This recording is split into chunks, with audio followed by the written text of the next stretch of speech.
prickle of unease ran down my spine as I watched Mrs. Hutchinson fumble with the slip of paper. The midday sun beat down mercilessly on the dusty square of our little village, Black Rock, nestled amidst the rolling hills of Bessemer County. Laughter from the children playing with stones at the fringes of the crowd died down as a hush fell over the assembled villagers. Every year on the 27th of June, we gathered for the lottery, a tradition as old as Black Rock itself. This year, however, a strange tension crackled in the air, a silent question hanging heavy between us. Who would it be? The lottery was a peculiar custom, one passed down through generations with a reverence bordering on fear. We were a simple, close-knit community, our lives woven together by the rhythm of the seasons and the shared toil of the land. Yet this one day, a shadow fell upon our idyllic existence, a stark reminder of a darker purpose hidden beneath the surface of our seemingly peaceful lives. Old Man Warner, his face creased with the passage of countless summers, stood by the weathered black box in the center of the square. His bony hands, gnarled with age, fumbled with the worn wooden sticks within. Each year, he officiated at the lottery, his raspy voice a chilling counterpoint to the usual cheer of the day. This year, however, his voice trembled slightly, adding to the unsettling atmosphere. "Lottery in June! Corn be heavy soon!" he croaked, his words echoing eerily in the sudden silence.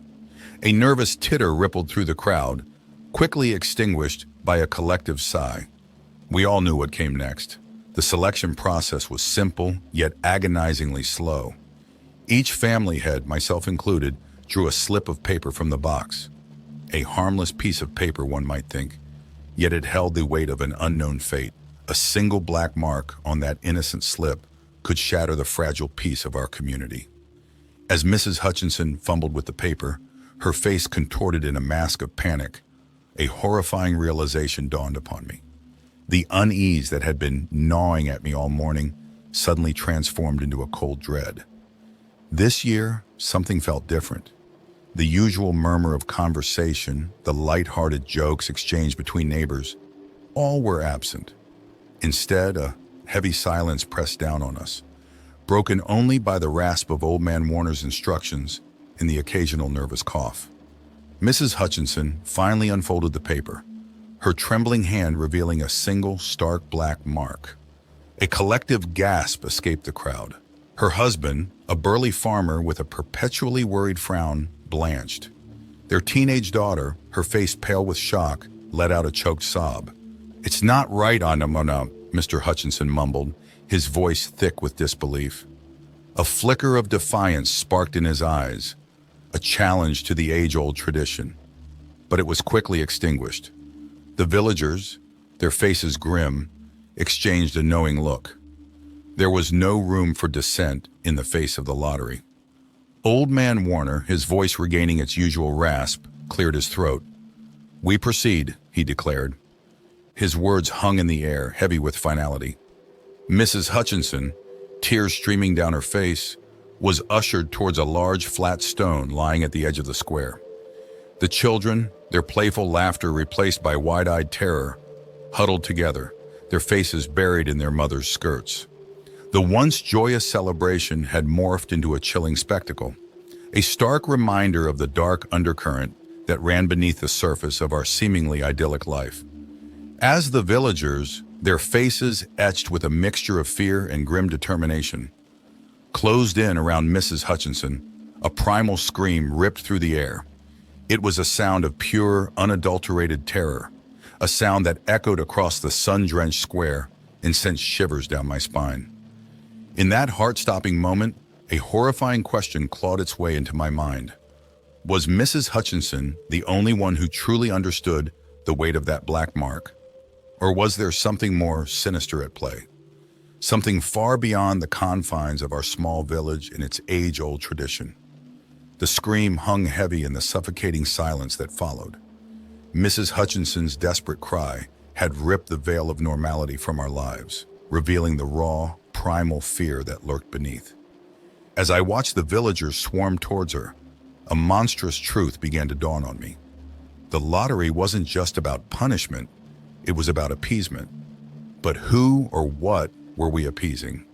Panic surged through the crowd, a ripple of unease spreading like wildfire. The practiced calm of previous years was gone, replaced by raw terror. Even Old Man Warner, his usual stoicism faltering, seemed to recoil from Mrs. Hutchinson's scream. Suddenly, a new horrific realization struck me. The single black mark wasn't just about Mrs. Hutchinson. It was a curse, a harbinger of something far worse to come. "We can't!" A voice, raw with terror, ripped through the gathering turmoil. It was young Billy, Mrs. Hutchinson's son, his face contorted with a grief so raw it seemed to tear him apart. He lunged towards the crowd, his small fist clenched in defiance. A collective gasp arose from the villagers. Billy's outburst was a direct challenge to the very fabric of our community, an act of rebellion against an age-old tradition. The air crackled with tension as several men, their faces hardened with a mixture of fear and duty, grabbed Billy. But before they could restrain him, the ground began to tremble. A low rumble, like a giant stirring in its sleep, resonated from deep within the earth. The once clear blue sky turned an ominous gray, the sun obscured by a swirling mass of dark clouds. A chilling wind carrying the scent of something ancient and decayed whipped through the square. Panic turned to pandemonium. Children screamed, clutching their parents' legs. Women fainted, their faces drained of color. Even the stoic men, their usual composure shattered, muttered prayers under their breath. The trembling intensified, punctuated by loud cracks echoing from beneath the earth. The black box in the center of the square, once a symbol of tradition, now seemed to pulsate with an unnatural energy. A dark mist oozed from its weathered wood, swirling around the base like a malevolent entity awakening from slumber. Then, with a deafening roar that split the sky, the ground gave way. A chasm, impossibly large and deep, opened directly beneath the black box, spewing forth an acrid smoke that stung my eyes and choked my lungs.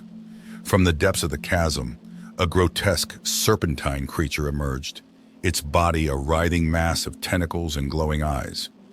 The creature let out a bone-chilling shriek that seemed to rip at the very fabric of reality.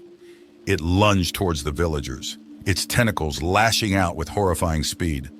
Screams turned into blood-curdling shrieks as the creature snatched villagers in its grasp, dragging them into the abyss. In the ensuing chaos, I found myself separated from my family. Fear, primal and paralyzing, threatened to consume me. But amidst the terror, a spark of defiance ignited within me. This wasn't some ancient ritual. It was a living nightmare unleashed by the lottery itself. We weren't appeasing anything. We were feeding it. Driven by this realization, I scrambled towards the black box. It pulsed with a dark energy, a beacon for the monstrous creature. If this was the source of its power, then destroying it might be our only chance. As I reached for the box, a cold, clawed hand clamped down on my shoulder. I whirled around to find Old Man Warner, his eyes filled with a terrifying clarity. "It can't be stopped, child," he rasped, his voice barely audible over the creature's shrieks. "It feeds on fear. The more we resist, the stronger it becomes." His words sent a fresh wave of terror through me. But then I looked into his eyes, and for the first time I saw something else. Defiance. A flicker of the same spark I felt within myself. "Then we fight," I yelled back, my voice hoarse but resolute. He gave a curt nod, a silent agreement forming between us. Together we lunged for the black box, intent on destroying the source of this nightmarish creature. He gave a curt nod, a silent agreement forming between us. Together we lunged for the black box, intent on destroying the source of this nightmarish creature. The air crackled with a dark energy as we grabbed the box.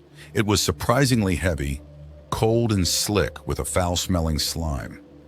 As we lifted it, the creature let out a piercing shriek, its focus shifting towards us. "Run!" Old Man Warner bellowed, shoving the box into my arms. He turned to face the creature, a look of grim determination on his face. I didn't need to be told twice. With a surge of adrenaline, I sprinted towards the edge of the chasm, the screams of the villagers and the creature's monstrous roars echoing behind me. The black box felt like a lead weight in my arms, its evil presence burning into my skin.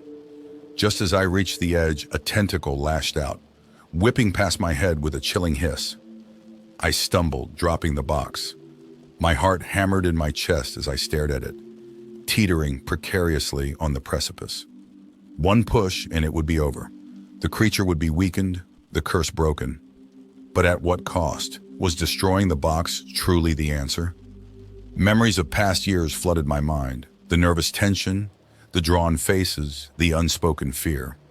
This wasn't just a ritual, it was a twisted tradition passed down through generations, a way to appease something far more powerful than we could imagine. But was the alternative worse? The image of the creature, its grotesque form devouring our village, sent a fresh wave of terror through me. I reached for the box, my hand trembling. This wasn't just about saving my life. It was about saving everyone who remained. Just as I gripped the cold wood, a voice echoed from behind. "Don't!" It was Old Man Warner, his face bloodied, struggling against the creature's hold. His words froze me in place. Sacrifice. That was the true meaning of the lottery. One life offered to appease the entity and ensure the safety of the rest. A choked sob escaped my lips. This wasn't a choice I wanted to make, but the decision had already been made for me. With a final desperate prayer, I shoved the box into the abyss. The creature shrieked, a sound that ripped through the very air. The black box tumbled down the chasm, its power seemingly diminishing with every passing second. The creature pulsed with a blinding light. Then with a final earth-shattering roar, it imploded upon itself, sucked back into the abyss it emerged from. Silence descended, heavy and oppressive. The smoke cleared, revealing the horrific aftermath. Craters marked the ground where villagers had been snatched away, their screams now a chilling echo in my memory. Old Man Warner lay crumpled nearby, his eyes closed, his chest barely rising. I scrambled to him, fear and grief warring within me. He coughed, a rattling sound escaping his lips. "It's done," he rasped, his voice weak. Tears streamed down my face as I held his hand. He had bought me time, allowing me to make the impossible choice. The once joyous square was now a scene of devastation, a chilling reminder of the price we paid for blind adherence to tradition. As the survivors gathered, their faces etched with a mixture of grief and numb shock, I knew one thing for certain: the lottery would never be held again. The price of appeasement was simply too high. We were left with a broken community and a horrifying truth. But amidst the wreckage, a flicker of hope remained. We had faced the darkness, and though forever scarred, we had survived. The future was uncertain, but we were determined to rebuild, to carry the weight of this terrible memory, and to ensure that such a price would never be paid again.